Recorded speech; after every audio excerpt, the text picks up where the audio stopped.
Mulailah segala sesuatu yang kau lakukan di hidup ini dari kekaripan dengan Tuhan Yesus. Lalu dari kekudusan juga, jagalah kekudusan dengan segala kewaspadaan. Jangan sengaja mendukakan hati Allah. Kalau nggak sengaja, cepat doa begini, Tuhan ampuni aku dari dosa-dosa yang tidak kusengaja. Dan luputkan saya dari dosa-dosa yang kusengaja. Selalu doa begitu. Kami mau bersungguh-sungguh denganmu dalam hidup ini, kami tidak mau asal-asalan.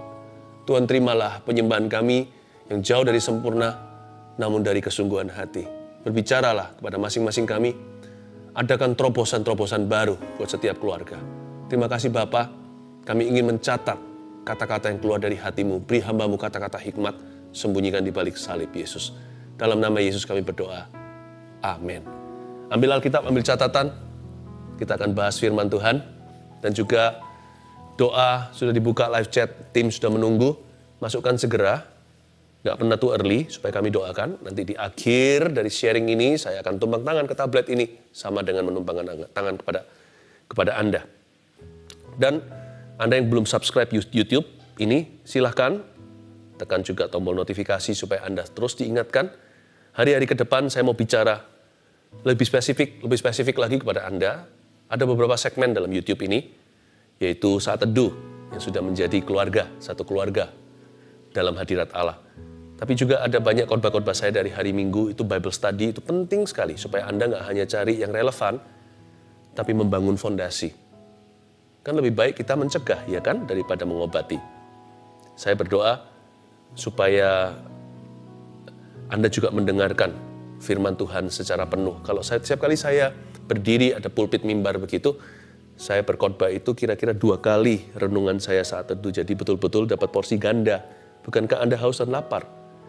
Nanti juga saya mau bicara secara spesifik tentang wanita, tentang keluarga, tentang pernikahan. Dan saya juga diberikan Tuhan beban untuk bicara kepada para pria. Nantikan semua ya, di YouTube ini yang ada. Dan kalau Anda di Instagram juga, God bless you, tapi usahakan untuk Anda juga mengikuti YouTube ini supaya karena lengkap di sana semua teruploadkan. Hari ini saya mau baca dari Imamat pasal 10, saya kasih judul, lawan kata sungguh-sungguh. Karena kita dipanggil Tuhan untuk sungguh hati, bukan untuk asal-asalan. Jadi orang Kristen itu jangan setengah-setengah. Jangan memberi Tuhan itu 50%, atau kalau kita mengerjakan sesuatu itu ala kadarnya. Mesti komitmen to excellence. Mesti komitmen untuk yang terbaik. Kuberi yang terbaik untuk Tuhan. Memang betul terbaik kita nggak sempurna, nanti Tuhan yang sempurnakan sisanya. Tetapi Tuhan meminta 100% dari kita dengan segenap hati, dengan segenap hati dan dengan segenap jiwaku, akal budi, ya kan? Ku cinta kau. Jangan lupa. Dengan bukan setengah hati, tapi segenap hati dan dengan segenap jiwaku, akal budi. Ku cinta kau. Kalau kita menyembah dengan akal budi, memuji Tuhan dengan lagu-lagu bahasa Indonesia, Inggris, Chinese, pokoknya bahasa manusia yang bisa kita pahami, sungguh-sungguh. Renungkan, hayati setiap kata-katanya, sambil nikmati melodinya. Kalau kita berbahasa roh, menyembah dalam Roh Kudus, yang sungguh-sungguh juga. Nyanyi beberapa lagu kan cuma satu segmen kita berbahasa lidah. Itu bukan bicara satu sama lainnya, kita menyembah Tuhan. Kita langsung ngobrol sama Bapa di sorga dalam bahasa rahasia. Sungguh-sungguh, yang sudah dibaptis Roh Kudus, sembah Dia. Betul-betul hampiri tahta Tuhan, berdoa syafaat dalam rohmu. Jangan setengah-setengah. Ada seorang hamba Tuhan, punya 2 anak. Punya beberapa anak, tapi 2 anak ini seperti Ananias dan Safira di perjanjian lama. Kalau Ananias Safira itu di gereja mula-mula perjanjian baru. Ini versi mereka di zaman purbakala, Nadab dan Abihu, Imamat 10. Kematian Nadab dan Abihu, lawan kata sungguh-sungguh. Kemudian anak-anak Harun, Nadab dan Abihu, masing-masing mengambil perbaraannya karena mereka imam. Membubuh api ke dalamnya serta menaruh ukupan di atas api itu. Sekali lagi, mereka ini kaum Lewi, Imamat. Hari ini versi modernnya pendeta yang menyelenggarakan ibadah. Jadi harusnya mereka tahu perintah-perintah Tuhan dan apa yang Tuhan tuntut dalam sebuah kebaktian contohnya. Tapi ternyata mereka ini berani, nekat. Apa yang terjadi di ayat 1 berikutnya? Dengan demikian mereka mempersembahkan ke hadapan Tuhan api yang asing. Ya ampun. Mereka mempersembahkan ke hadapan Tuhan api yang asing, berarti ada api yang asli dong. Ada, itu ada bahannya. Bahkan minyak urapan itu bukan seperti hari ini ya, minyak-minyakan. Ada minyak goreng, ada minyak untuk pelitur, untuk bisa kasih oli ke pintu, atau untuk kayu. Ada minyak rambut, itu bahannya beda semua. Minyak urapan itu spesifik sekali. Dia harus timbangan seberapa, bahannya apa, itu semua ditentukan lewat pewahyuan. Waktu Allah wahyukan di Gunung Sinai kepada Musa. Nah ini semua dia tahu ingredientnya apa. Tapi dia kasih api yang asing. Saya baca ulang. Dengan demikian mereka, Nadab dan Abihu ini, dua anak pendeta, mereka sendiri jadi pendeta, imam di Perjanjian Lama. Dengan demikian mereka mempersembahkan ke hadapan Tuhan. Garis bawahi kata ke hadapan Tuhan. Nah, jangan remehkan. Mereka mempersembahkan ke hadapan Tuhan api yang asing. Garis bawah itu juga api yang asing. Yang tidak diperintahkannya kepada mereka juga garis bawah itu. Yang tidak diperintahkannya kepada mereka. Maka keluarlah api dari hadapan Tuhan, murka Allah, lalu menghanguskan keduanya. Sehingga mati di hadapan Tuhan seketika mereka meninggal dunia. Lawan kata sungguh-sungguh itu bukan biasa-biasa. Jangan pernah jadi orang itu merasa diri luar biasa. Benar, catat ini saya praktekkan dalam hidup saya minta orang lain ingatkan juga. Jangan pernah merasa luar biasa, nggak ada yang luar biasa. Nggak ada manusia yang luar biasa. Bahkan masalah kita pun nggak ada yang luar biasa. Semua yang kita alami, orang lain alami juga. Biasa aja lah. Nggak usah merasa kayak aku yang paling malang. Problemaku paling besar. Seolah-olah aku ini tiada duanya. Kalau nggak ada aku, mereka bisa apa? Jangan begitu. Mereka ini akhirnya mati. Meninggal dunia.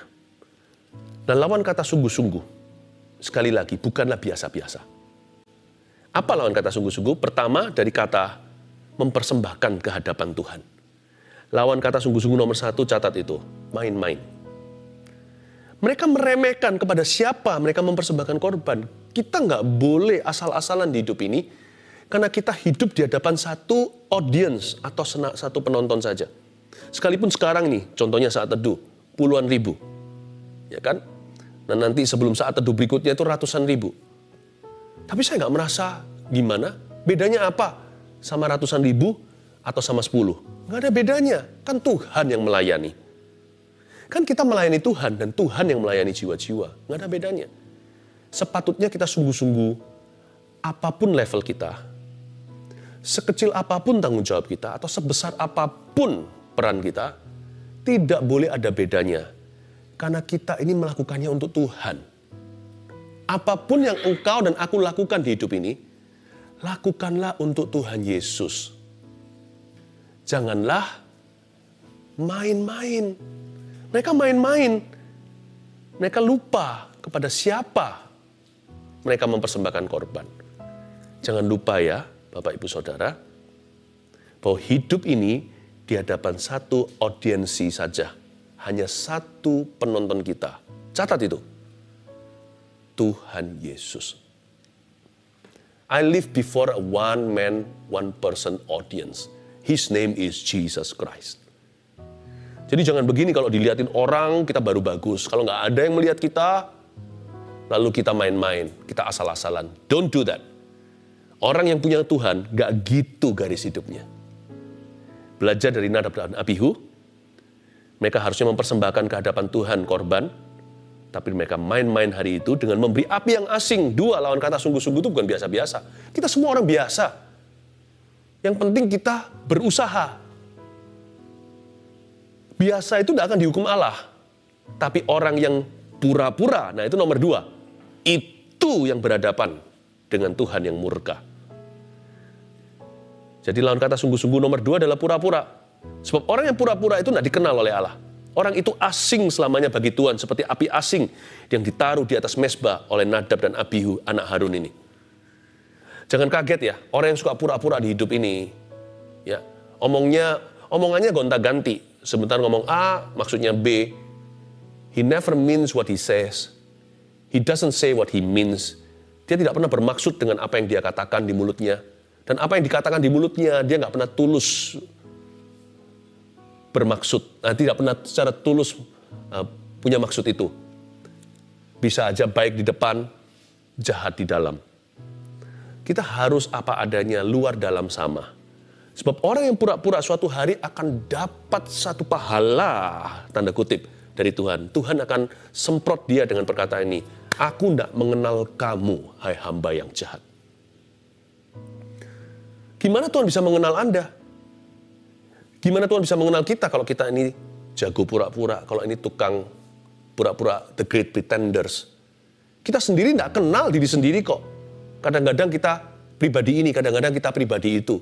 Multiple personalities, kepribadiannya ganda dan juga banyak. Tidak tahu yang mana. Susah ditangkap, bahkan hatinya sendiri pun kebingungan. Gua ini siapa? Nggak bisa dijawab oleh dirinya. Jangan pura-pura. Itulah permulaan kegilaan. Kegilaan rohani bahkan. Jadi orang nggak bisa tulus lagi di hadapan Kristus. Orang itu nggak bisa jujur lagi dengan dirinya.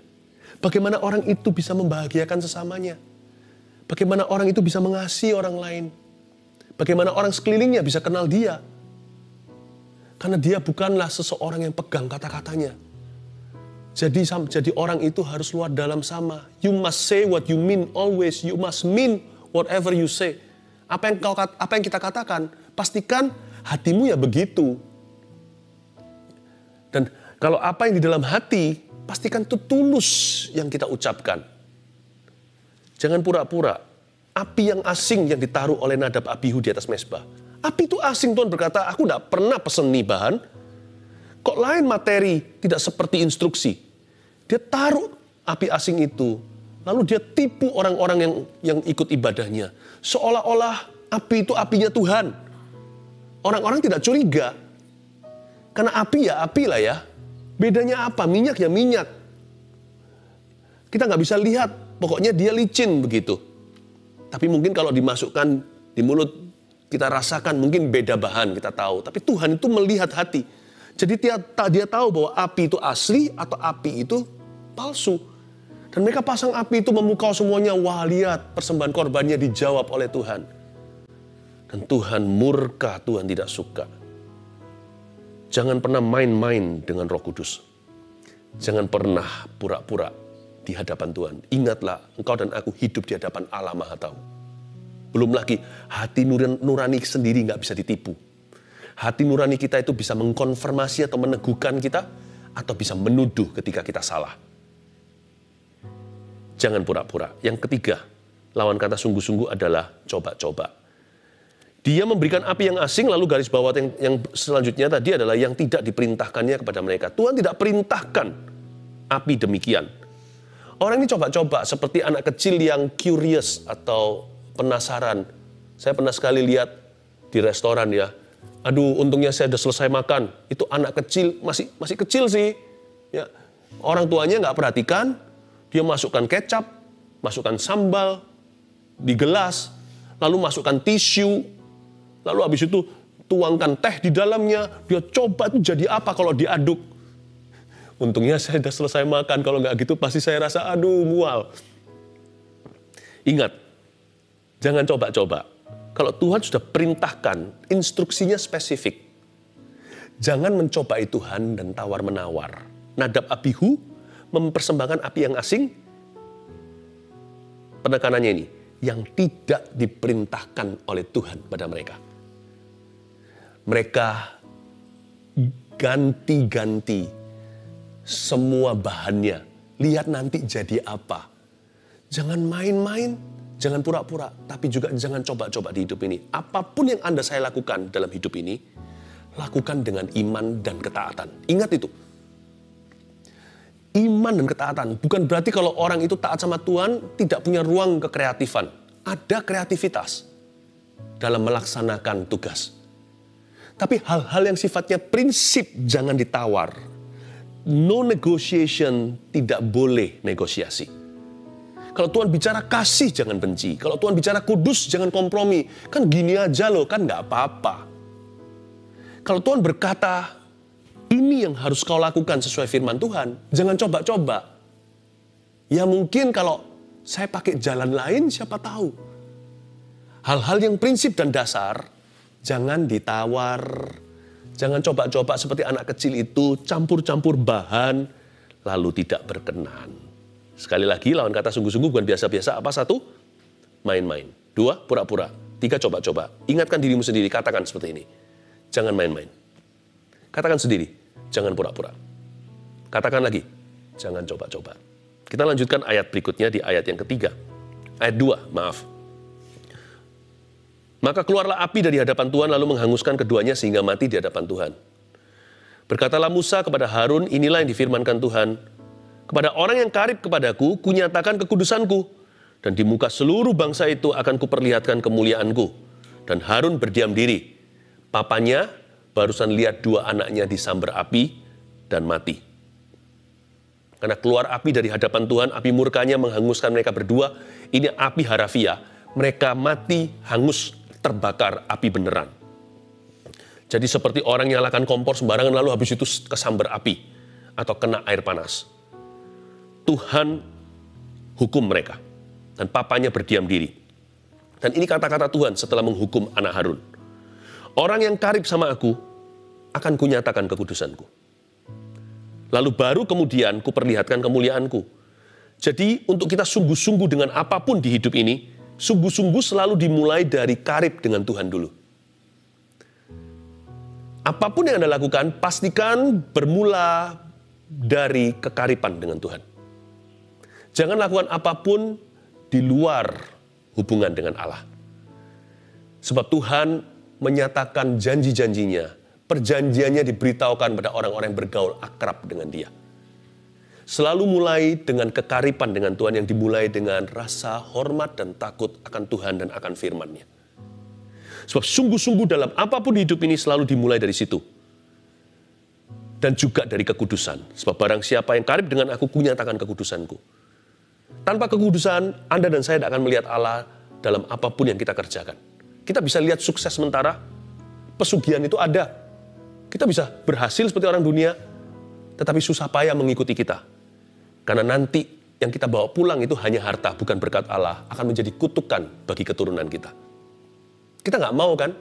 Kita mau Tuhan yang mendirikan rumah kita, supaya nggak sia-sia kita mendirikannya. Kita nggak mau asal ngelembur, duduk pagi-pagi bangunnya, lalu sampai ngelembur-ngelembur malam kerjanya. Sedangkan Tuhan memberikan pada yang dicintainya pada waktu dia tidur, waktu dia berserah. Mulailah segala sesuatu yang kau lakukan di hidup ini dari kekaripan dengan Tuhan Yesus. Lalu dari kekudusan juga, jagalah kekudusan dengan segala kewaspadaan. Jangan sengaja mendukakan hati Allah. Kalau nggak sengaja, cepat doa begini, Tuhan ampuni aku dari dosa-dosa yang tidak kusengaja. Dan luputkan saya dari dosa-dosa yang kusengaja. Selalu doa begitu. Seperti pemazmur berdoa begini, forgive me from sins I'm not conscious of. Dari dosa yang tidak kusadari. Tapi bulatkan hatiku. Give me an undivided heart to fear your name. Kasih aku hati yang tidak bercabang untuk takut akan namamu. Selain karib dengan Yesus, karena karib akan omong kosong doang kalau tidak disertai dengan tindakan. Jadi harus ada lifestyle yang kudus. Kudus itu bukan berarti sempurna, sok suci. Kudus itu berusaha untuk taat pada Allah, apapun resikonya. Berusaha untuk menuruti firman, sesulit apapun keadaan. Itu kudus. Dalam kita menuruti firman, berusaha taat, pasti sekali-kali tupai setinggi-tinggi apapun terbang, dia sekali-kali bisa jatuh. Tapi jatuh bangkit lagi. Yang penting adalah Anda berusaha untuk hidup taat. Daripada diblongkan itu rem. Percuma, saya mau taat juga gagal, mending gagal aja terus. Nah, kayak gitu, sudah namanya hidup dalam dosa, bukan berdosa. Bukan sekedar berdosa saja, atau sekali-kali jatuh. Yang begitu sudah sengaja berada di bawah. Yang begitu sudah mendukakan Allah dengan perencanaan yang matang. Jangan lakukan itu. Segala sesuatu yang Anda lakukan harus dimulai dengan karib akan Tuhan dan jaga kekudusan. Baru kemudian kuperlihatkan kemuliaanku. Setelah itu baru ada penyertaan Allah. Kemudian Musa memanggil Misael dan Elsafan, ayat 4, anak-anak Uziel, paman Harun, ini masih kerabat. Lalu berkatalah ia, Musa kepada mereka, datang kemari, angkatlah saudara-saudaramu ini dari depan tempat kudus, keluar perkemahan.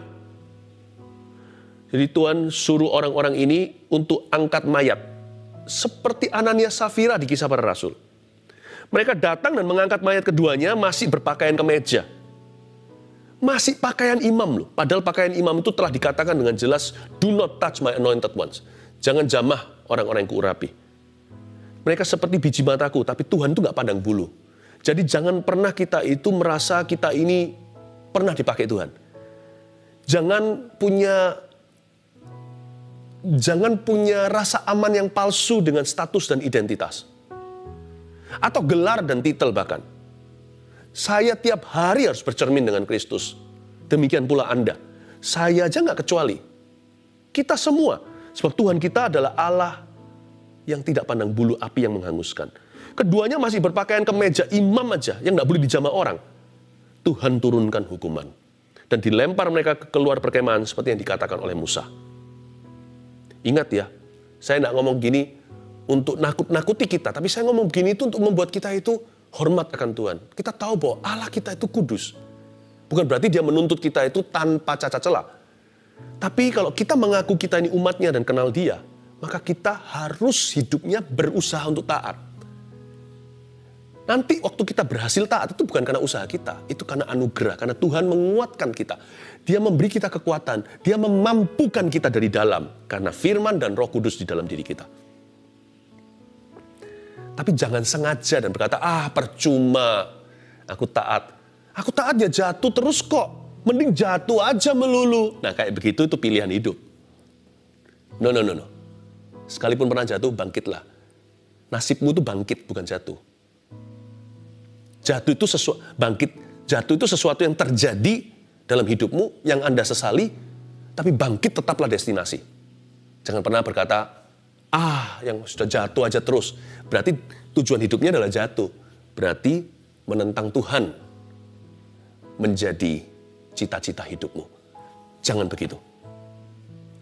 Tuhan punya rencana jauh indah, kenapa harus jatuh? Tuhan punya rencana begitu mulia, kenapa harus sia-sia?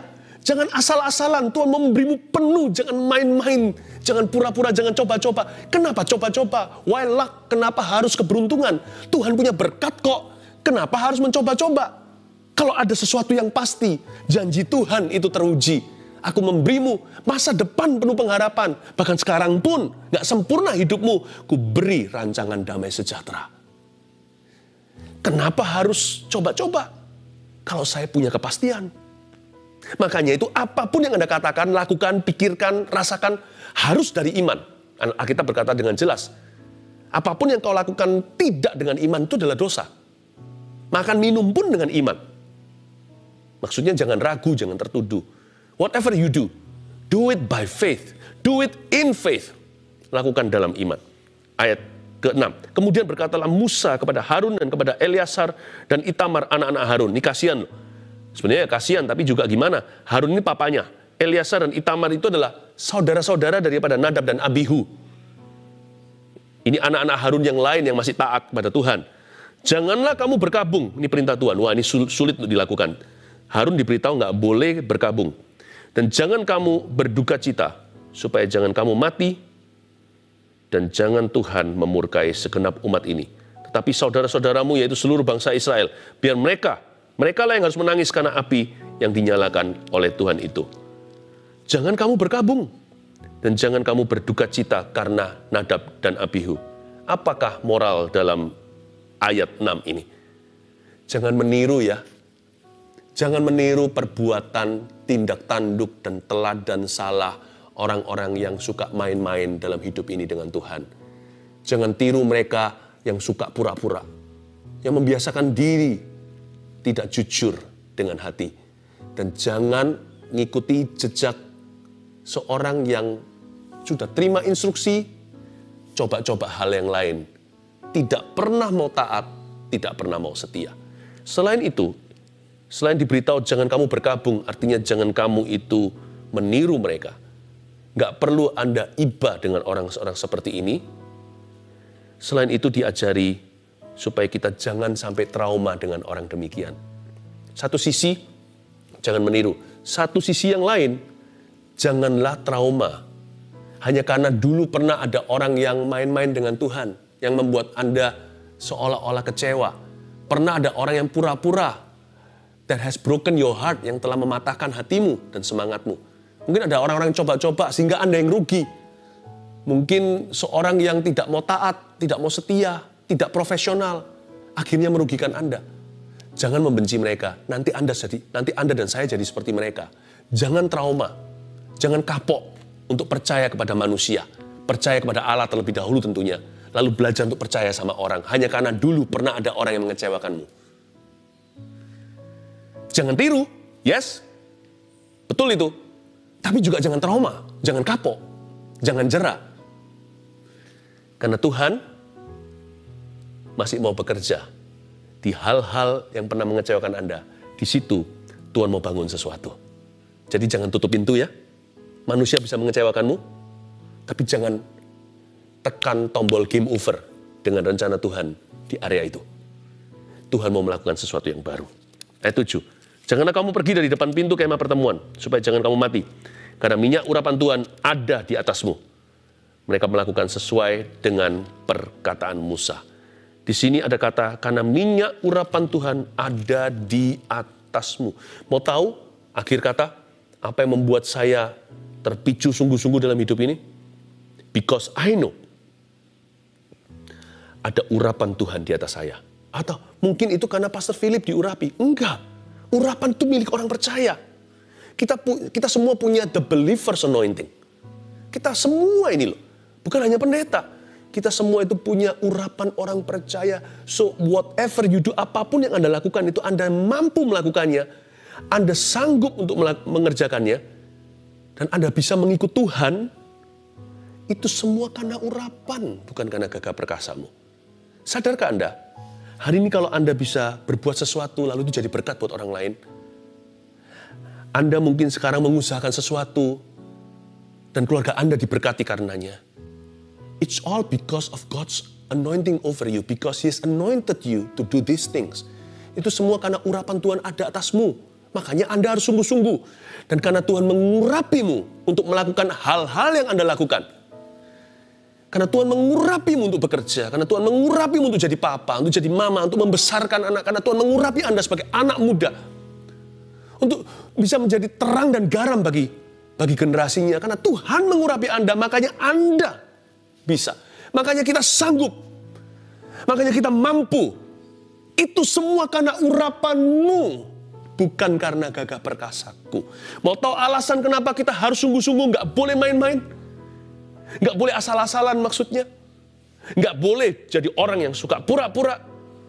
Tapi harus apa adanya. Jangan menjadi orang yang suka coba-coba. Sudahlah, taat saja.